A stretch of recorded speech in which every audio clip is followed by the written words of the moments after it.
Salut à toi et bienvenue dans ce podcast. J'espère que tu as préparé tous tes cadeaux pour Noël. C'est fou à quel point ça arrive vite cette fête. Moi, j'ai été un peu à l'arrache ces derniers jours, mais c'est bon, tout est prêt. J'ai tout, voilà, j'ai fait tous les papiers cadeaux. C'est réglé. Alors, en parlant de Noël, avant de t'expliquer comment est-ce que tu peux tirer profit de Noël quand tu es freelance, je voulais te prévenir d'un truc que je fais très rarement, c'est que je sors un pack de formation, un pack que j'ai appelé Upgrade, qui en gros a pour objectif de t'aider à upgrader ta vie et accéder à l'indépendance. Alors qu'est-ce que c'est exactement?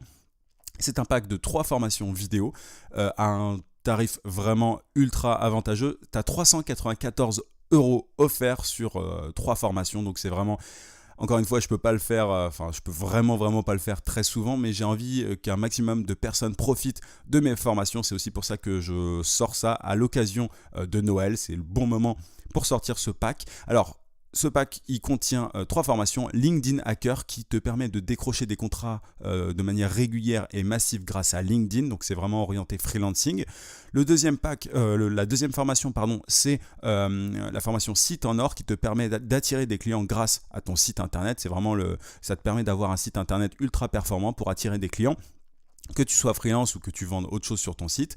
Et enfin, tu as la formation Time Master qui t'aide à avoir plus de temps libre, à gagner plus de temps libre grâce à tout un tas de techniques et de hacks et une méthode que j'ai élaborée moi-même qui me permet d'avoir beaucoup plus de temps libre en tant que freelance ou autre. Ça s'adresse encore une fois pas qu'aux freelance, ça peut vraiment être appliqué si tu es salarié notamment et que tu as envie de faire plus de choses que tu aimes vraiment. Donc c'est un pack qui est disponible jusqu'à vendredi 23h, donc vendredi 22 décembre et non pas dimanche comme je le fais d'habitude.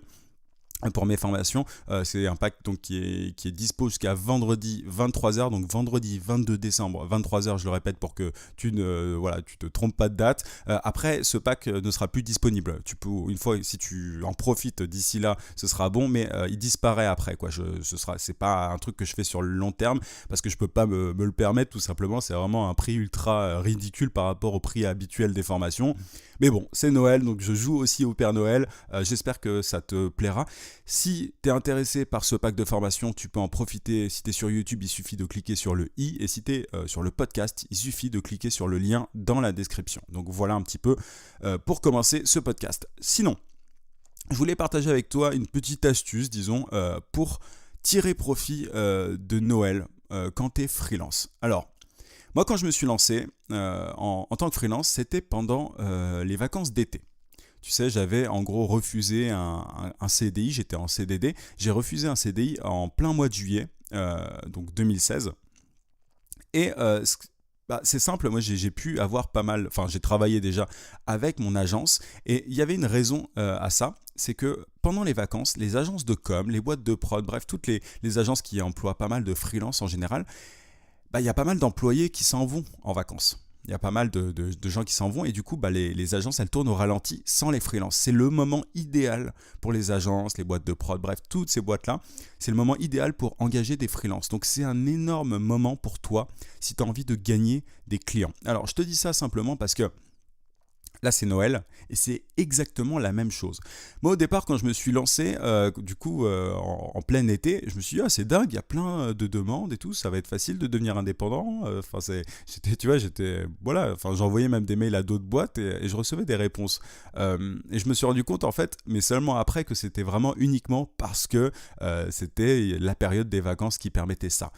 Au départ, je m'en rendais pas compte et c'est vraiment par la suite que j'ai vu qu'il y avait beaucoup moins de demandes, notamment à la rentrée, quand les employés rentraient en vacances. Mais tu vois, les marques pour qui travaillent ces agences, les marques pour qui travaillent ces boîtes de prod, toutes ces boîtes-là, les marques ne s'arrêtent pas de faire de la publicité, notamment.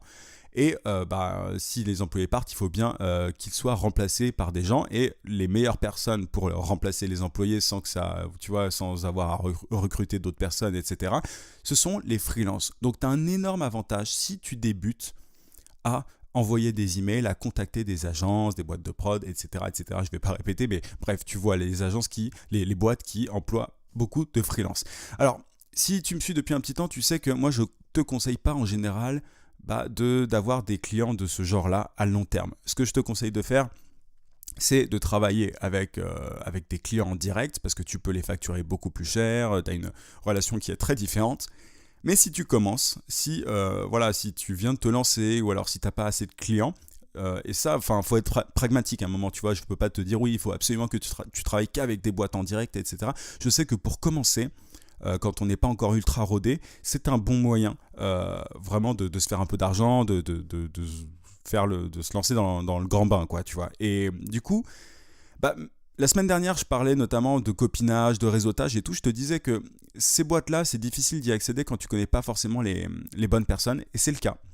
Mais durant ces périodes-là, durant Noël, les grandes vacances, enfin l'été, c'est vraiment le bon moment parce que elles sont beaucoup plus réceptives. Il y a beaucoup moins de gens qui écrivent des emails à ces boîtes-là. Enfin, je veux dire, les personnes qui sont en charge de continuer de faire tourner la machine pendant ces périodes creuses, elles vont te répondre. Alors que d'habitude, elles ne te répondraient pas forcément, et encore moins si tu viens pas de la part de quelqu'un, tu vois, si t'es pas recommandé. Donc si tu l'as jamais fait, profite des vacances. Donc là je te parlais de l'été, mais je te parle de Noël aussi parce que c'est vraiment le moment idéal. Là actuellement, cette semaine, là, je sors ce podcast mardi, donc mardi 19. Cette semaine là, avant Noël, c'est vraiment le moment idéal pour envoyer des emails aux agences et leur dire, écoutez, si vous avez des besoins, si vous avez besoin de main d'œuvre entre guillemets, enfin dis pas ça comme ça évidemment, mais si vous avez besoin de personnes pour travailler sur des concepts ou des graphismes ou bref, peu importe ce que tu fais, n'hésite pas à leur dire que tu es là, que tu es là pour prêter main forte, et tu vas avoir normalement beaucoup plus de réponses qu'en temps normal. Tu vois, enfin. Le truc, c'est qu'il y a pas mal de gens qui sont pas prêts à faire cet effort-là, qui sont pas forcément prêts à se dire bon, moi je vais pas partir pendant les vacances, ou alors je vais avoir des vacances très limitées. Alors encore une fois, tu peux partir en vacances, et il faut partir en vacances, il faut que tu vois, il faut se vider la tête, c'est normal que tu te reposes, enfin voilà, aucun problème par rapport à ça, c'est normal. Mais il faut se dire que si tu peux écourter tes vacances pendant ces périodes, si tu peux faire des petites vacances en été et des petites vacances à Noël, c'est vraiment un gros avantage que tu as parce que tu vas pouvoir choper des contacts qui derrière pourront durer. Tu vois, si tu commences à travailler avec une agence ou ce genre de boîte à Noël, si tu as établi un premier contact et que ça s'est bien passé, il y a de grandes chances que derrière ces personnes, ces boîtes, refassent appel à toi par la suite. Donc ça, il faut vraiment s'en rendre conscience. C'est un petit peu, tu vois, un trou de souris dans lequel il faut s'engouffrer à ce moment-là. Parce que c'est possible que derrière, tu n'aies plus l'occasion d'avoir accès à ces personnes, à ces gens dans ces boîtes-là, dans ce type de boîte-là, si tu connais personne. Donc ça, il faut en avoir conscience. Moi, tu vois, pendant la première année, ce que je faisais, c'est que, là encore une fois, donc, je me suis lancé en juillet 2016, j'ai pas pris de vacances parce que j'avais comme objectif de devenir indépendant, je pensais qu'à ça, trouver des clients. Et j'ai eu de la chance par rapport à la période parce que c'était vraiment le bon moment, c'était les grandes vacances. Il y avait plein de gens dans la boîte dans laquelle je bossais qui partaient en vacances, donc c'était, voilà, ma boîte avait quand même besoin de moi en tant que freelance. Mais par la suite, je ne suis pas parti très longtemps à Noël. Et ce que j'ai fait, en gros, je suis parti en vacances, mais de manière décalée. Vraiment, au départ, ça c'est vraiment un super truc, c'est de partir en décalé. Tu as forcément besoin de vacances, mais si tu as envie de vacances un petit peu plus longues, je te conseille de partir en décalé au moment où les gens travaillent. Tu vois, j'étais parti notamment, alors je sais plus exactement, je crois que c'était février ou mars, un truc comme ça, au moment où il n'y a pas particulièrement de vacances pour les salariés. J'étais parti au Liban, je crois. Ouais, c'est ça, c'était au Liban à ce moment-là.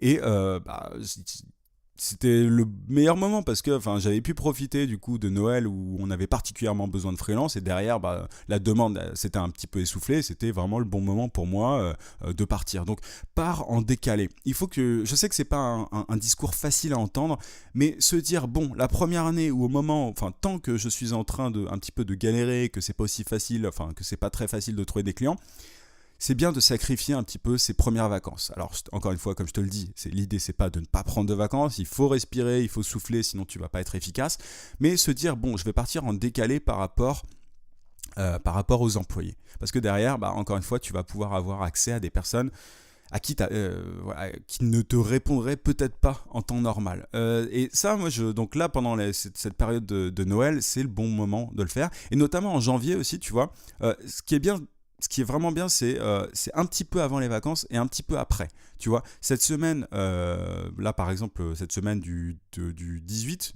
décembre, c'est une super semaine pour contacter des agences et fais-le dès maintenant vraiment parce qu'après il sera trop tard. À partir du 24, Je veux dire, même s'il faut faire tourner la machine, tu vas avoir très très peu de réponses parce que tu as le réveillon, etc. Mais le deuxième moment pour pouvoir contacter des boîtes, le deuxième meilleur moment à Noël pour pouvoir contacter des boîtes, enfin c'est après Noël du coup, c'est début janvier. Souvent les salariés, ils prennent pas juste une semaine, tu vois, souvent ils se prennent pas juste quelques jours, ils se prennent 2 semaines ou bref, ça peut s'étaler. Donc début janvier, c'est vraiment un super moment pour ça.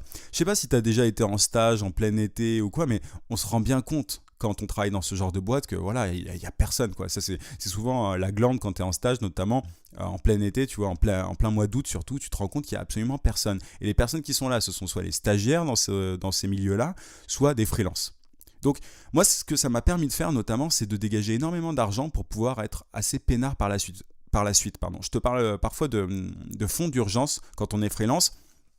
Le fonds d'urgence, c'est le fait d'avoir pas mal d'argent de côté pour pouvoir vivre sans avoir de clients. Tu vois, moi, ce que ça m'a permis de faire, ces vacances où j'ai bossé, c'était d'avoir pas mal d'argent de côté pour pouvoir ensuite prospecter des clients plus intéressants. C'est comme ça que j'ai trouvé mes clients qui étaient bien plus intéressants par la suite. Je me suis fait énormément d'argent. Bon, c'est aussi comme ça que j'ai pété mon plafond la première année, mais à toi de faire gaffe.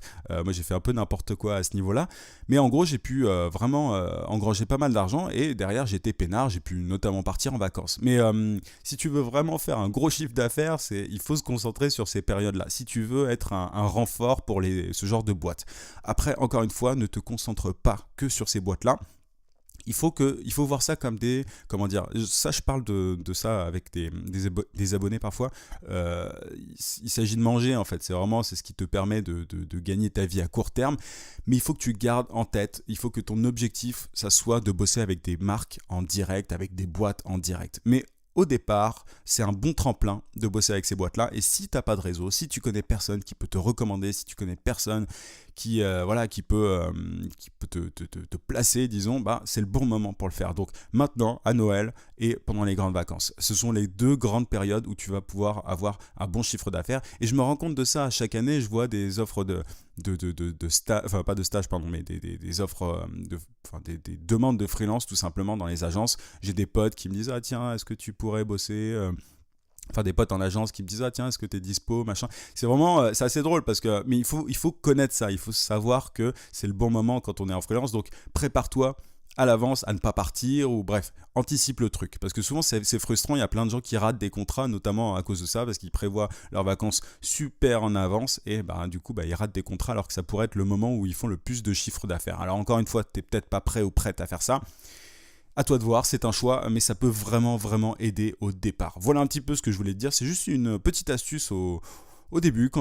Moi, là aujourd'hui, honnêtement, moi je pars quand je veux. Tu vois, là je pars à Londres d'ici vendredi pour quelques jours, et après je suis en train de penser à faire un voyage en début d'année prochaine, soit en Asie, soit en Amérique du Sud, je sais pas encore, mais voilà, enfin ça c'est pour le coup, ce sera encore des vacances décalées par rapport aux employés, mais à Noël je m'embête pas, hein, je vais prendre des vacances assez tranquilles, donc fais l'effort au départ pour pouvoir derrière être dans le confort, si je peux résumer ça comme ça. Voilà un petit peu ce que j'avais à te dire aujourd'hui. N'hésite pas vraiment, si tu veux profiter du pack Upgrade, tu cliques sur le i si tu es sur YouTube, sinon tu as le lien dans la description, c'est dispo jusqu'à vendredi 23h, après ça disparaît. Si tu es sur YouTube, tu peux aussi t'abonner à la chaîne si ce n'est pas déjà fait, et laisser un like, ça me ferait vraiment plaisir. Je te dis à demain 18h comme d'habitude. En attendant, n'oublie pas, vie sans limite. À plus.